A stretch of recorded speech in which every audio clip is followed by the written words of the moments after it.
Hello everyone. Today's topic is muscular tissue.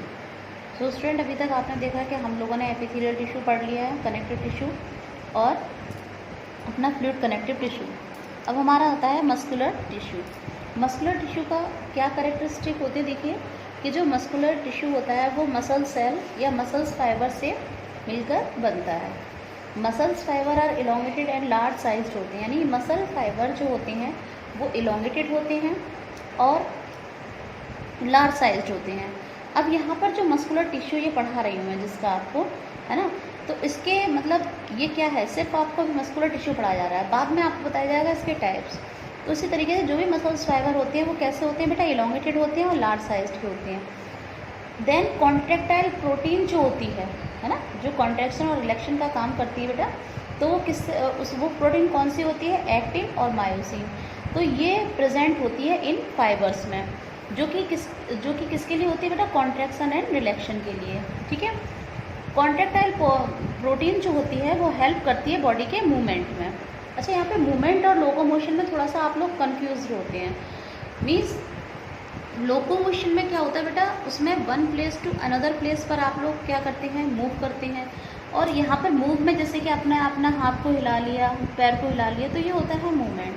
तो इस तरीके से कॉन्ट्रैक्टाइल प्रोटीन जो होती है वो मूवमेंट, बॉडी के मूवमेंट में हेल्प करती है।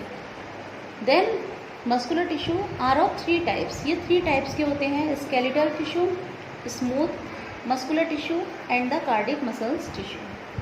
सबसे पहले बेटा हम आते हैं स्केलेटल मसल्स पर। ये वाले जो मसल्स फाइबर होते हैं ये इलोंगेटेड होते हैं और सिलेंड्रिकल होते हैं। जैसे कि ये आपको डायग्राम दिख रहा है बेटा, कैसे होते हैं, इलोंगेटेड होते हैं और सिलेंड्रिकल होते हैं। फास्ट इन नेचर में फास्ट होते हैं, अनब्रांच्ड होते हैं, मतलब अगर हम इसका एक पार्ट अगर लेके आपको दिखाएं तो वो पार्ट इस तरीके से होगा। Okay student. और इसमें कोई ब्रांच नहीं होती है, इस तरीके से बस ये अटैच होते हैं एक एक फाइबर इस तरीके से करके। इसमें जो सेल होती है वो कैसे होती है, मल्टी न्यूक्लिएटेड। मल्टी न्यूक्लिएट माने बहुत सारे न्यूक्लियस होते हैं। ये आपको जो ग्रीन कलर के दिख रहे हैं ये क्या है स्टूडेंट, ये है न्यूक्लियस। अब आता है इसमें striation are present alternative. Striation का मीन्स होता है कि जो बैंड है, जो लाइट और डार्क कलर के जो बैंड है वो जो पाए जा रहे हैं अल्टरनेट करके, जैसे कि एक डार्क बैंड फिर एक लाइट बैंड, तो इसमें ये प्रेजेंट होते हैं। इसके बाद इजीली फैटिग, मतलब आसानी से थक जाती हैं ये मसल्स जो होती हैं वो थक जाती हैं। अब आते हैं बेटा हम अदर नेम पर। अदर नेम का अटैच द स्केलेटल, क्योंकि ये स्केलेटल से अटैच रहती है इसीलिए हम बोलते हैं इसको skeletal muscles. Then striation are present, यानी कि क्योंकि इसमें ये पट्टियाँ आपको बताया स्ट्रिप डार्क और लाइट बैंड प्रेजेंट होते हैं तो इसीलिए हम इसको बोलते हैं स्ट्रिएटेड मसल्स। और next student are under the control of our will, ये हमारी इच्छा के अनुसार काम करती है इसीलिए हम इसको बोलते हैं वॉल्यूंटरी मसल्स। अब आता है फंक्शन। ये हमारे बॉडी मूवमेंट में हेल्प हेल्प करती है। उसके बाद मेंटेन पोस्चर, हमारी बॉडी का एक पोस्चर, जो हमारे एक बॉडी का जो पोस्चर होता है उसको बनाए रखने में हेल्प करती है। अब आते हैं हम स्टूडेंट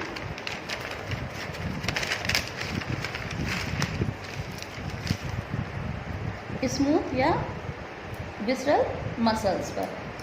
अच्छा, स्मूथ और विसरल मसल्स, सबसे पहले ये जो विसरल मसल्स हैं ये क्योंकि ये कौन से ऑर्गन में पाए जाते हैं, जो हमारे विस्करल ऑर्गन होते हैं, जैसे इंटेस्टाइन है, ब्लड वेसल्स हैं, स्टोमक है, और आपका क्या कहते हैं ब्रॉन्ची है, और उसके बाद आइरिस है। आइज में आइरिस वाला जो स्ट्रक्चर होता है ये वहाँ पर प्रेजेंट होते हैं, इसीलिए हम इसको विस्करल मसल्स भी बोलते हैं। कैरेक्टरिस्टिक देखिए बेटा, इसमें इसके जो फाइबर होते हैं वो स्पिंडल शेप्ड होते हैं और पॉइंटेड एट द एंड और टैपरिक एंड। आपने देखना है लास्ट में इनका जो एंड है वो कैसा है बेटा, पॉइंटेड है। उसके बाद single and centrally located nucleus in the each cell. अब ये तो मैंने आपको भी एक फाइबर इसका दिखाया है, इसमें बहुत सारे इसी तरीके से जुड़े होते हैं। तो इसमें क्या होता है, सिंगल यानी एक ही न्यूक्लियस प्रेजेंट होता है और वो भी सेंटर में होता है। इसमें स्ट्रिएशन यानी कि जो स्ट्रिप अभी आपको दिखाई दे रही थी वहाँ पर डार्क और लाइट, वो इसमें नहीं होती है, वो एब्सेंट होती है। अनब्रांच्ड होती है, जैसे वो भी अनब्रांच्ड है, ये भी अनब्रांच्ड होती है। स्लो होते हैं और डू नॉट फैटिग मीन्स ये थकते नहीं हैं। अदर नेम देखिए, क्योंकि ये विस्करल ऑर्गन में पाए जाते हैं इसीलिए हम इसको विस्करल मसल्स बोलते हैं। स्ट्रिएशन यहाँ पर एब्सेंट है इसलिए हम इसको अनस्ट्रिएटेड मसल्स बोलते हैं। Not under the control of our will, हमारी इच्छा के अनुसार काम नहीं करते हैं तो इसीलिए हम इनको क्या बोलते हैं, इनवॉल्यूंटरी मसल्स। अब उसके बाद आता है पेरिस्टालसिस मूवमेंट। पेरिस्टालसिस का मीन्स होता है रिदमिक मूवमेंट, यानी कि ये हमारे इतने ऑर्गन में जैसे कि पाए जाते हैं, आपको मैंने बताया अभी। तो उसमें क्या है कि ये ऐसा नहीं है कि आप नहीं चाहेंगे तो ये काम नहीं करेंगे, ये एक रिदमिक मूवमेंट में काम करते रहते हैं, लगातार कंटिन्यू काम करते रहते हैं। जैसे कि आपने देखा कि हमारे जो एलिमेंट्री कैनाल में, पूरी एलिमेंट्री कैनाल में जो फूड होता है लार्ज इंटेस्टाइन से, स्मॉल से, एनस या रेक्टम से, या उसमें आइसोफेगस से किस तरह से स्टोमक में आता है, तो वो सारा काम हमारी स्मूथ या विस्करल मसल जो होती हैं वो ये फंक्शन करती हैं। नेक्स्ट आता है बेटा कार्डियक मसल्स। ये जो मसल्स होती हैं fibre are cylindrical in shape, ये फाइबर सिलेंड्रिकल होते हैं जैसा कि आपको डायग्राम में दिख रहा है। Each fibre is uninucleated, each fibre में एक न्यूक्लियस प्रेजेंट होता है। फाइबर आर ब्रांच, देखिए अभी तक आपने जो 2 मसल्स पढ़ी थी उसमें ब्रांच नहीं थी, लेकिन ये सारी ये ब्रांच होती हैं। स्ट्रिएशन प्रेजेंट है, यहाँ पर भी लाइट और डार्क के जो स्ट्रिप होती हैं वो यहाँ पर पाई जाती हैं।